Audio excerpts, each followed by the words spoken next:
Hello, welcome you all to the 11th and the last lecture on Marxism. In this particular lecture, I am Arindam Ghosh, the Assistant Professor of the Department of English, Krishna Chandra College, Hetampur, Birbhum. We will try to guide you how to use the Marxist lens, Marxist theoretical foundations to read a particular literary text. How you can use this Marxist theoretical foundation in reading a particular piece of literature, be it a fiction or a novel. So I have already discussed with you the basic premises of the Marxist literary criticism in the 5th or in the 6th segment of the lecture. Please do check it in the description box. So in this particular lecture, I will try to show what are the main aims and objectives of a Marxist reading. As I have already said that Marxist theoretical lens always tries to see the oppression, the suppression through which the authority is operating. Please do look for the examples of the oppression, bad working conditions, class struggles, which is a very important issue which is operating inside a text. Please do have a search for the covert meaning underneath the overt, which is about the class struggle, about the historical stages, about the progression of history. Please do search for the various suppression of the capitalist state, for a feudal economy, various economic conditions of the characters as mentioned in the novel, whether there is an exploitation of the subaltern or marginalized classes by the capitalist classes. These things will be hallmark of reading a text through Marxist lens and relate the context of a work to the socio-economic class status of the author. For example, if we are saying that Dickens is writing a text about the utilitarianism, about the industrial condition of the contemporary workers as he have done in the hard times. So you have to relate the condition of the author Charles Dickens with the particular text, the character of the text, with the particular operations of the text, কেমন করে text operate করছে সেটার সঙ্গে অথরের বায়োগ্রাফিকে relate করা, author যে context থেকে উঠে এসছে সেটার দিকে তাকানো, এটা কিন্তু মার্কসিস্ট লিটারারি টেক্সট করে, and relate the literary work to the social conditions of its time period. Please do relate the work, the literary work, with the time period, with the social conditions, and show that how literature is being shaped by the political, economic, labor and class conditions. These things are very important for a Marxist reading. So in a Marxist reading, there will be always the base and superstructure model. The base will eventually talk about the forces of productions, the means of productions, and how these means of production, land, labor and capital and organization is creating the relations of productions. And eventually the superficial, the political and the social and other cultural forms will be determined as base. So in a Marxist literary reading, you should actually search for this base and superstructure model. So if we talk about Marxism in the culture studies context, the sociology of culture in Marxism focuses on the social contexts of the author and the reader. The production and consumption of cultural artifacts, a text, a literary text, be it a novel or fiction, is basically a cultural artifact according to Marx. It is not something sacred, it is not something eternal, something universal, but has been determined by the base, by the economic forces, by the relations of production, by the forces of production. Cultural artifact is merely a part of the production, the economic production that Marx is talking about. And thus it examines the author's social, economic, cultural, technological context, including the media, publicity, funding, class, race, gender, which is a post-Marxist position, as I have already discussed with you, propounded by Lacklaw and Mouffe. So it discusses as well as the readers, how the readers is trying to see how the culture produces certain kinds of texts and particular meanings of those texts. So I will try to discuss with you these three texts that you have already read in the third and in the fourth and in the fifth semesters. Moll Flanders, Jane Eyre by Charlotte Fronde, Moll Flanders by Daniel Defoe, and Pride and Prejudice by Jane Austen. How in this text a Marxist literary criticism can be applied. So all these texts are actually situated in the 19th century Britain, and all these texts are about actually conditions of the women, specifically about the middle class women, sometimes about the marginalized women as in the case of the Moll Flanders, and sometimes about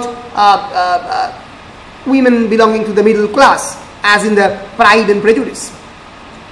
So at the very base level, we have to discuss about the condition and the predicament of the women in the 19th century, which is a basic task by the Marxist literary theorists, because they will eventually see the social, economic and cultural context in which the text is being produced.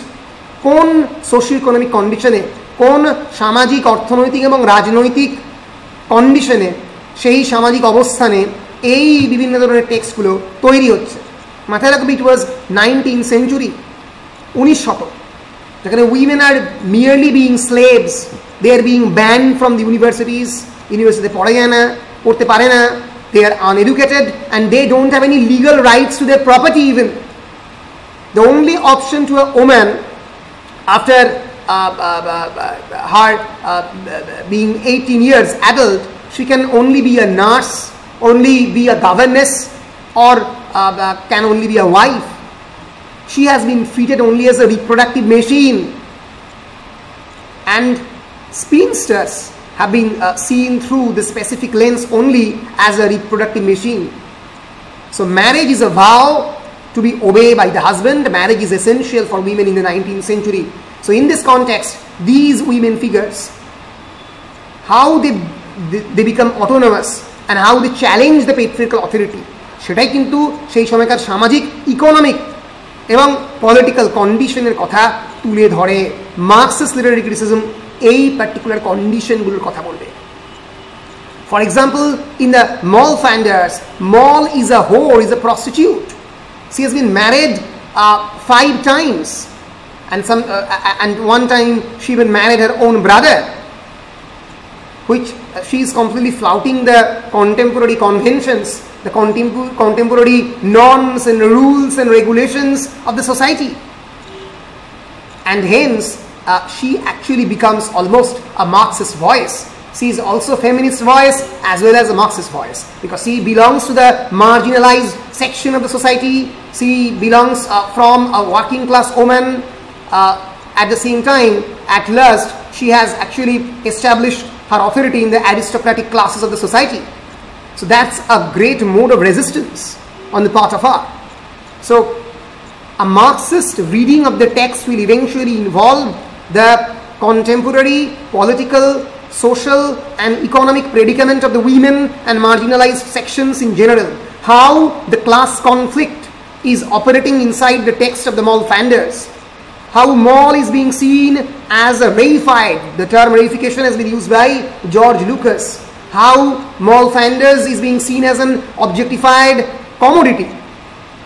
19th century, how the condition of the women in the 19th century. This is actually a part of Marxism known as the Marxist feminism. In the same way, Pride and Prejudice is a novel written in the Romantic period in the 1813, but it talks about the figure of the Elizabeth Bennet, who is an emancipatory character even in 1813. She's because you remember, the novel starts with the famous quotation that it is a truth universally acknowledged that a single man in position of a good fortune must be in want of a wife. That a single man in position of a good fortune, যদি একটা পুরুষ তার যদি বেশ ভালো পয়সা প্রতিপত্তি থাকে, তাহলে সে অবশ্যই বিয়ে করতে চাইছে। কারণ বিয়ে করাটা পুরুষের ক্ষেত্রে এক ধরনের লাক্সারি, কিন্তু উইমেনের ক্ষেত্রে প্রিরোগেটিভ, নেসেসিটি করতেই হবে। ফলে পুরুষকেও মহিলাদের খুঁজতে হবে, আর মহিলাকে তো পুরুষকে ধরতেই হবে। So Pride and Prejudice is actually a game. It shows a game of ideal catching of the ideal bride. The novel revolves around the importance of marriage and not of love, because marriage is important because of its the question of money that is essentially associated with it, and the social prestige. And hence it can be interpreted in the Marxist lens, because the issue of the social prestige, the issue of the economic conditions, relations of productions are all associated with it. So we can see Pride and Prejudice from this lens. In the same way, Jane Eyre, a novel produced in 1847 when George III was in the reign, it talks about Jane's predicament. Her childhood she spends at the Gateshead Hall, where she is emotionally and physically abused by her aunt and cousins. Her education at the Lord's School, where she gained friends, and later she became actually a woman, a governess in the Thornfield Hall. The mysterious house where he encountered his employer, Edward Fairfax Rochester. Rochester is a handsome man who married previously another black woman, the mad woman in the attic, and eventually that woman will die. Jane Eyre actually tells a story of double suppression. Women who belongs to the black origin being suppressed by a white man, at the same time a white woman is being suppressed by the entire European society because of her position as a woman. It's not only a feminist text, it also talks about the socio-political, the cultural conditions that evolved throughout the 19th century that produce such texts. Literature becomes actually a reflection of the life, and hence literature is important as history, because history is sometimes part of the grand narrative, sometimes becomes the part of the discourse of the powerful, but literature is not. Literature sometimes represents the voice of the macro narratives. It sometimes represents the subliminal, subterranean voices, the voices of the marginalized, pockets of resistance. And hence reading these texts will eventually involve the question of the class conflict, the question of the economic conditions. Now, at the end of my lecture, I will talk about some of the criticism of Marxism, limitations of Marxism, which is very important part of this lecture. I have quoted this particular passage from, as I have already said, from the Introducing Marxism, a graphic guide by Rupert Woodfin. There, in the Communist Manifesto actually begins with the 10 points, the 10-point program of Marxism. But we can contrast the 10-point programs of Communist Manifesto with the 10-point programs of Marxism in the postmodern world. These are the conclusions which we have reached through various ideological, social and political experimentations. রাজনৈতিক পরীক্ষা করে Soviet রাশিয়াকে দেখে, চীনের অবস্থাকে দেখে আমরা বিভিন্ন ধরনের হয়তো কনক্লুশনে পৌঁছেছি, যদিও conclusion, the word conclusion is dangerous for social science and humanities, because there is no conclusion in social science, because there is no end of history. ইতিহাসের শেষ হয় না, সে ফুকুয়ামা যাই বলুক না কেন. So socialism does not work, and neither does any grand narrative. Socialism is like any other forms of grand narrative, like egalitarian society, like utopia.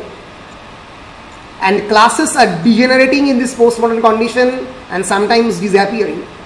But attempts to explain things in terms of them are sometimes reductionist and wrong.